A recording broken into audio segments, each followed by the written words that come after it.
Bonjour à tous, bienvenue dans le café confiné du mercredi. Comme promis la semaine dernière, aujourd'hui je vous parle de Jérôme Attal avec son dernier livre Alcée et la forêt de Fantôme Chagrin. C'est un livre qui est sorti vraiment juste avant le confinement. J'étais censée l'obtenir en Vendée, on ne s'est pas vu, mais Jérôme a eu la grande gentillesse de me l'envoyer. J'ai adoré, je vous dis pourquoi tout à l'heure.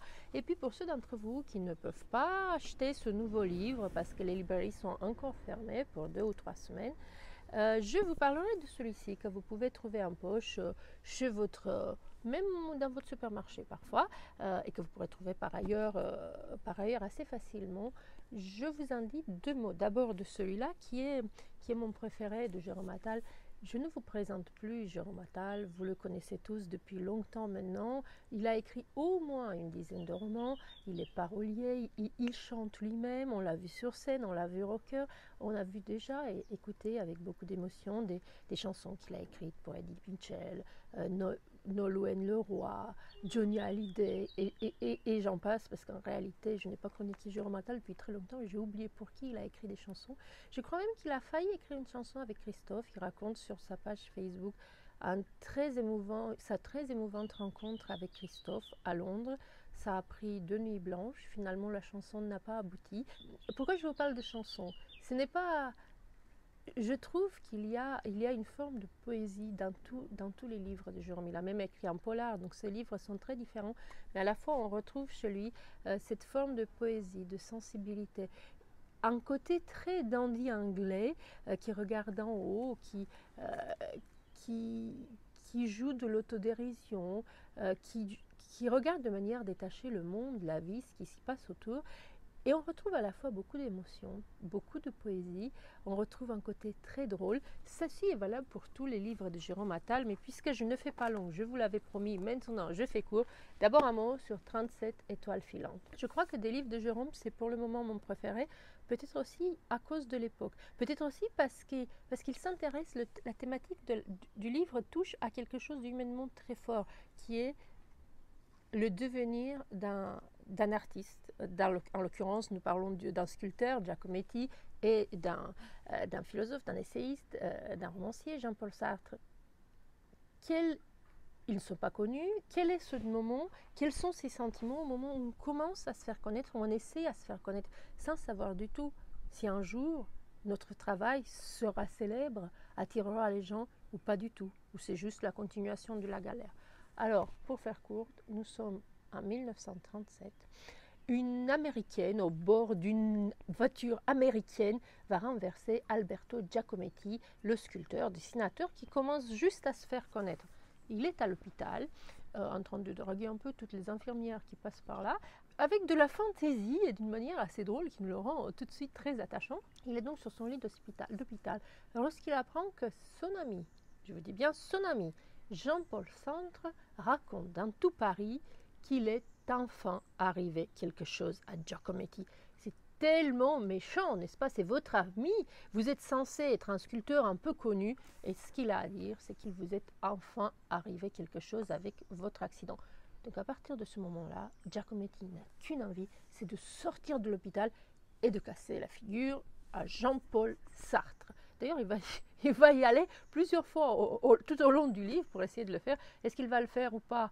Je vous laisse le découvrir dans le livre de Jérôme Attal, parce que j'ai par ailleurs, je vous ai dit que j'ai aimé ce moment de gestation de deux artistes en devenir, des doutes, de recherche, de besoin d'être aimé, etc. Ce que j'ai aimé aussi évidemment terriblement dans ce livre, c'est le Paris, c'est le Montparnasse des années 1937-1938. Nous sommes tout de suite après les Américains à Paris, après Hemingway, une petite dizaine d'années, même pas une petite dizaine d'années d'ailleurs, parce qu'Hemingway a dû arriver à Paris en 1920, je crois, et en 37-38, il part pour l'Espagne. Et donc nous sommes dans ce Paris-là, dans ce Paris foisonnant, dans ce Montparnasse foisonnant.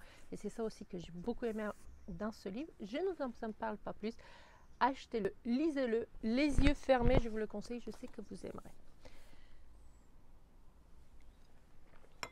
Et maintenant, puisque c'était le sujet de notre chronique d'aujourd'hui, attaquons-nous à cette Alcée et la forêt de Fantôme Chagrin. C'est c'est l'histoire d'une petite fille qui n'a peur de rien, même pas d'affronter ses chagrins. C'est surtout une histoire, évidemment c'est un livre jeunesse parce que Jérôme Attal écrit des romans, il écrit des chansons, nous l'avons vu, mais il écrit aussi de plus en plus pour les enfants et je trouve qu'il est très futé parce que ces enfants, ce ne sont pas des tout petits enfants, quoique cela pourrait être lu à des tout petits, mais je trouve que ce livre, les livres de Jérôme Attal pour la jeunesse s'adressent beaucoup aux ados, aux préados, aux jeunes ados.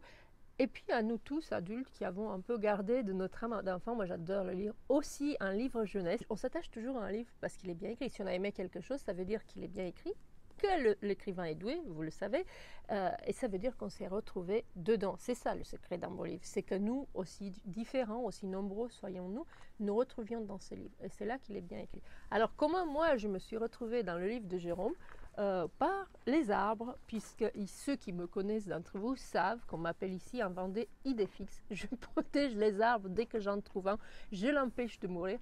Alors figurez-vous que dans ce livre-là, cette petite fille Alcy va être furieuse, très malheureuse à la fois de voir une espèce de machine, vous savez, les grandes machines, et là je parle en connaissance de cause parce que j'ai vu les dernières forêts primaires d'Europe, les forêts vierges de Roumanie se faire engloutir, et c'est le mot, par ces espèces de machines canadiennes et autrichiennes qui viennent non plus couper un arbre, mais carrément les engloutir l'un après l'autre. C'est du défrichage industriel, c'est d'une violence inouïe. Et alors, j'ai adoré dans le livre de Jérôme cette idée de nous montrer à travers cette machine infernale, à travers ce milliardaire aux allures Donald Trump qui veut défricher la forêt pour se faire un golf. Il nous montre, c'est pas une question d'écologie, ce n'est pas une question d'arbres, c'est une question de sensibilité, de regard que Jérôme pose sur ces arbres, sur ces forêts. Il y a un côté fantastique un peu, évidemment, puisque nous sommes dans un conte. Mais il y a surtout un côté très poétique et très humain. Donc ça, c'était la parenthèse pour arbres. Le livre ne traite pas des arbres, malgré mon introduction. Le livre est l'histoire de cette petite fille qui s'appelle Alcy. Elle aurait dû s'appeler Alice. Je vous laisse apprendre dans le livre pourquoi elle s'appelle Alcy par une erreur d'un papa trop émotif qui n'a pas peur, qui doit partir en vacances chez une tante. C'est une histoire comme toutes les autres, dans une maison hantée. Mais ce qu'on va découvrir très rapidement dans le livre, c'est qu'Alcy n'a pas peur d'affronter ses chagrins. Et donc Alcy nous donne en quelque sorte, à nous adultes aussi, et adultes confinés, une leçon de vie. Les chagrins, les émotions plus petits, allant de la petite vexation quotidienne aux grandes émotions. Ils existent de toute manière, ils sont là. C'est un peu ce que nous apprend le livre de Jérôme Attal. Maintenant, ce qui compte, c'est qu'on en fait de ces chagrins. Est-ce qu'on va rester avec? Est-ce qu'on va se cacher le visage pour ne pas les voir? Ou est-ce qu'on va en faire quelque chose? C'est un peu ce que moi j'ai vu dans ce livre. C'est un livre qui se lit très facilement, qui est très doux, qui est très drôle aussi par moments. Et pour vous donner une petite idée de l'écriture, c'est un livre, je n'ai pas parlé des illustrations parce que, honte à moi, je ne connaissais pas Ferrette Bernard, celui qui signe, le dessinateur qui signe les illustrations. Les illustrations sont très douces. Il y en a même beaucoup, je trouve. Je pense qu'il y en a plus que dans les autres livres jeunesse de Jérôme Attal. Et ah ben voilà la machine qui avale les arbres, par exemple.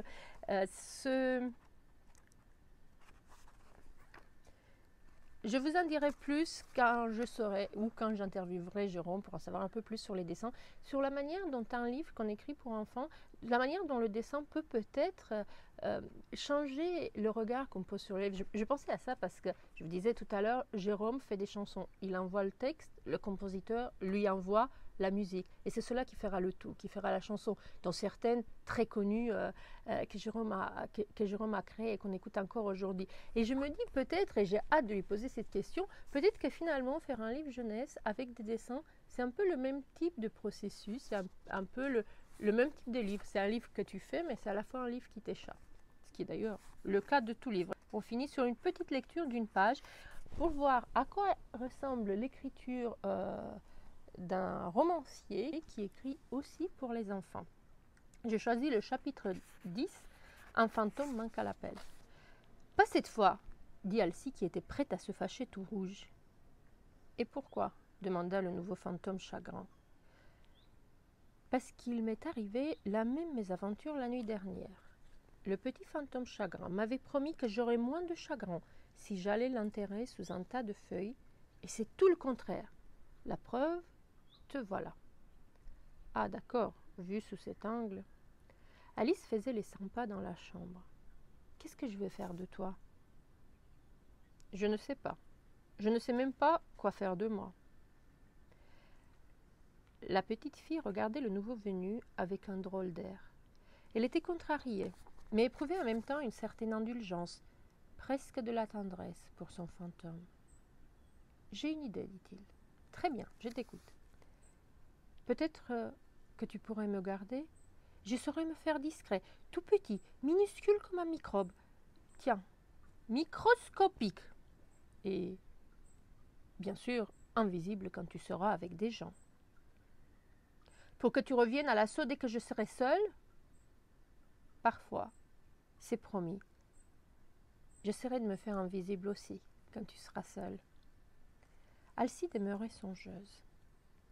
« Je me demande ce qui est devenu le petit chagrin d'hier soir. J'espère qu'il n'a pas eu peur tout seul dans la forêt. Où l'as-tu enterré? Sous un tas de feuilles. Ouch, il a dû avoir froid. » Alice se mordit à la lèvre inférieure. Soudain, elle attrape son manteau à capuche. Je vous saute une autre page. Donc, elle va attraper son manteau. Elle s'habille, elle saute par la fenêtre. Elle va dans la forêt dont je vous ai déjà parlé, avec les arbres, la machine, le méchant qui coupe les arbres, pour voir ce qu'est devenu le premier chagrin, celui de la veille, parce qu'il lui avait dit que si elle l'enterrait, il ne reviendrait plus. Et donc là, elle se retrouve avec un autre chagrin. Elle va chercher le premier chagrin, voir ce qui lui est arrivé. Et donc, elle va voir un château, elle voit la machine dont je vous ai parlé. Tout de suite en dessous, vous voyez là, vous avez un gras. C'est d'ailleurs tout au long du livre, vous avez un gras, des petites citations. Oups, attention, n'allez pas tremper vos céréales dans les froids. Les froids, ce n'est pas le contraire du lait chaud. On nous dit, on ne comprend pas ce que c'est au début, ces petits textes en gras. Et en fait, on comprend assez rapidement que finalement, le texte en gras, c'est l'histoire elle-même qui intervient dans l'histoire de Jérôme Attal pour nous dire, nous donner ses ressentiments, ses conseils, et puis parfois pour nous dire aussi qu'elle, l'histoire, n'est pas d'accord avec ce qu'écrit Jérôme Attal. Et là, donc, elle arrive dans le château. Et ce qu'elle découvre la laisse perplexe. Un garçon de son âge, aux cheveux bruns, assis au bord d'un lit. Le garçon se prenait la tête dans les mains, l'air malheureux. À côté de lui se tenait le petit fantôme qu'Alcy avait enterré la veille sous le tas de feuilles. « Ça alors, quel toupet! Il a volé mon chagrin. » Asgard lui dit. « Oh, n'ayez pas peur, hein. Il n'y a plus qu'une page. » Il ne faut pas en vouloir à ces garçons, peut-être que lui aussi avait besoin de rencontrer son chagrin. Mais ce n'est pas le sien, c'est le mien. Je croyais qu'il n'y avait que moi qui était capable de voir mon fantôme chagrin, que si la joie se partage, le chagrin ne peut être qu'à soi. Peut-être que ce n'est pas entièrement vrai. Peut-être que le chagrin aussi se partage. Peut-être que c'est comme ça que revient la joie. Voilà ce que rapporte Asgard à Alice. Je trouvais que ce petit extrait rappelait ce que je disais justement, que sous ces airs de ne pas y toucher, Jérôme Attal nous amène dans une histoire et nous amène vers un côté positif de la vie et de nos chagrins, quels qu'ils soient. Alors ce livre qui est sorti au mois de mars, vraiment juste avant le confinement, qui n'a connu aucune promotion de fait, a quelque chose de presque prémonitoire, parce que le début du livre, le tout début, bon ça c'est ma jolie dédicace, il se met au dessin, Jérôme Attal. Je ne vous lis pas le début, n'ayez pas peur, mais la première phrase de ce livre, avant de tourner les pages, est la suivante. Vous qui me faites le plaisir de tenir ce livre entre vos mains, oh, soigneusement lavé, je l'espère. C'est l'histoire qui dit oh, soigneusement lavé. Je me dis que c'est absolument dingue, ce livre est sorti vraiment juste avant le confinement. Il n'a pas eu de vie de livre du tout pour le moment. Et c'est un livre qui commence par nous apprendre qu'il faut se laver les mains et de garder nos 2 mètres de distance. Je vous le dis moi en plus, j'ai adoré. Passer du temps avec Jérôme Attal, c'est aller sur une autre planète. C'est pas la planète du Petit Prince, mais c'est vraiment une autre planète. Ce sont des moments de bonheur suspendus. J'ai adoré m'y replonger. Je vous le conseille de tout cœur. Et la semaine prochaine, on parlera d'un livre roman peut-être bien. Merci, à mercredi prochain. Salut.